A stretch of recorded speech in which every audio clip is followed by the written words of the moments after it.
Thank you honourable रहीम। माननीय doctor Sudhanshu Trivedi ji. माननीय सभापति महोदय, हम सभी जानते हैं कि हमारे देश का नाम भारत है। ये दो शब्दों से मिलकर बना है, भा अर्थात ज्ञान का प्रकाश और रत अर्थात लगा हुआ। परंतु यह ज्ञान का प्रकाश उदय कहां से हुआ था? केरल की उस धरती से, जब आदि शंकराचार्य ने वहां से ज्ञान का विकास किया और वो पूरे उत्तर भारत तक जाकर संपूर्ण देश ने उसे स्वीकार किया। और मैं कह सकता हूं कि भारत के इतिहास में यदि अगर कोई एक विजय रही है जिसे धर्म विजय कहा जाता है, तो वो केरलम की धरती से आदि शंकराचार्य जी ने जाकर संपूर्ण उत्तर भारत ने उसे स्वीकार किया। There was no victory from north to south, there was only dharma vijay from south to north.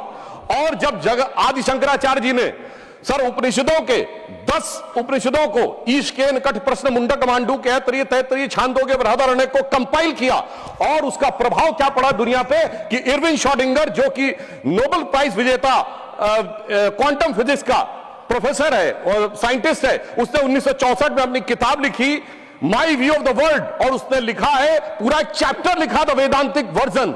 और अगर वो वेदांतिक वर्जन पहुंचा है, द उपनिषदिक वर्जन पहुंचा है, तो वो आदि शंकराचार्य जी के माध्यम से। मैं कह सकता हूं सर, केरलम ने बताया कि ट्रस्टीशिप का कॉन्सेप्ट कोई मैग्ना कार्टा से नहीं आया।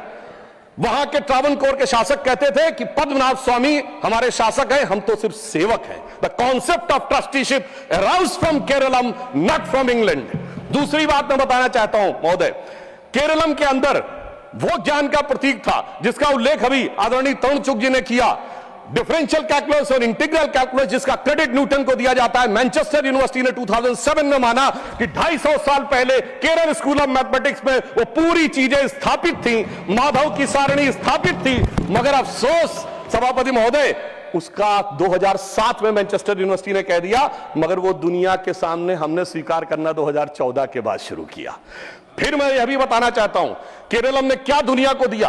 Sir, history of Keralam by Padmanabha Menon ने अपनी किताब में लिखा है, जब जेमरिन राजाओं और पुर्तगालियों के बीच में संधि समाप्त हो गई और यह तय हुआ युद्ध कैसे होगा, तो जेमरिन राजाओं ने कहा हम युद्ध की शर्तें बताते हैं, युद्ध बाहर होगा, हम जब तक नगाड़ा बजाएंगे आपके कहने के बाद ही अटैक करेंगे, कोई महिलाओं के साथ अत्याचार नहीं करेगा, कोई लूटपाट नहीं करेगा।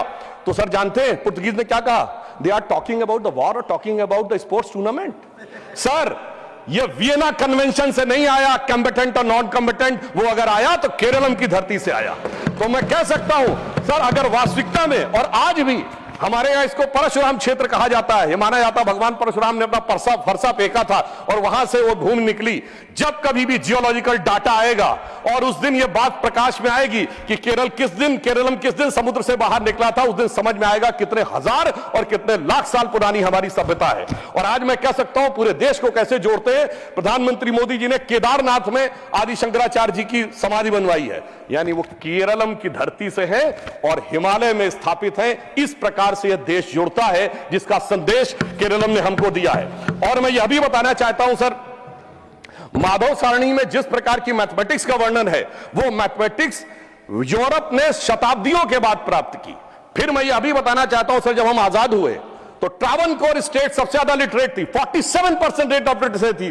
तो सर, शिक्षा का अधिकार अगर सबसे पहले मिला, सर्वाधिक शिक्षित था तो केरलम था। कोई चाचा जी ने सबको शिक्षा दी ऐसा नहीं था।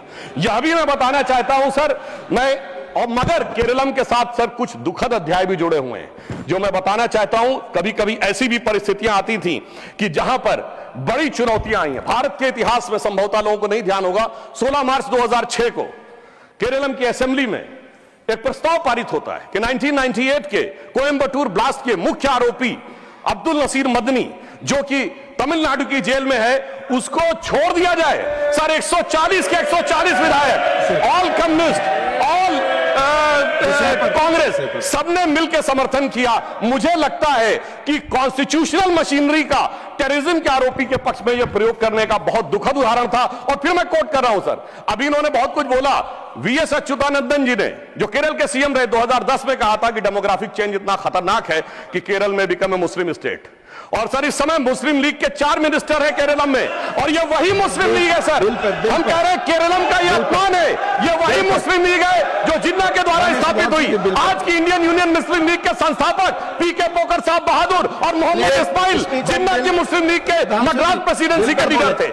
इसलिए मैं सर अंत में ये कहना चाहता हूं, प्रधानमंत्री जी ने जिसका उल्लेख अभी हमारे तरुण चुग जी ने किया, इसी 11 मार्च को केरल में इंफ्रास्ट्रक्चर के लिए 11,000 करोड़ रुपए दिए हैं। और अंत में मैं कहना चाहूंगा सर, केरल स्टोरी बहुत शानदार है। केरल की legacy, Keralam legacy is very great.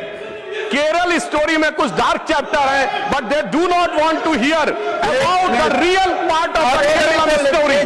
तो सर, मैं इसलिए कहना चाहता हूं कि सर, मैं अंत में इसलिए कहना चाहता हूं कि केरलम के इस महान विचार के अनुरूप प्रधानमंत्री जी ने जो इसका नाम रखा है, यह स्वतंत्रता में स्व के भाव की अभिव्यक्ति है।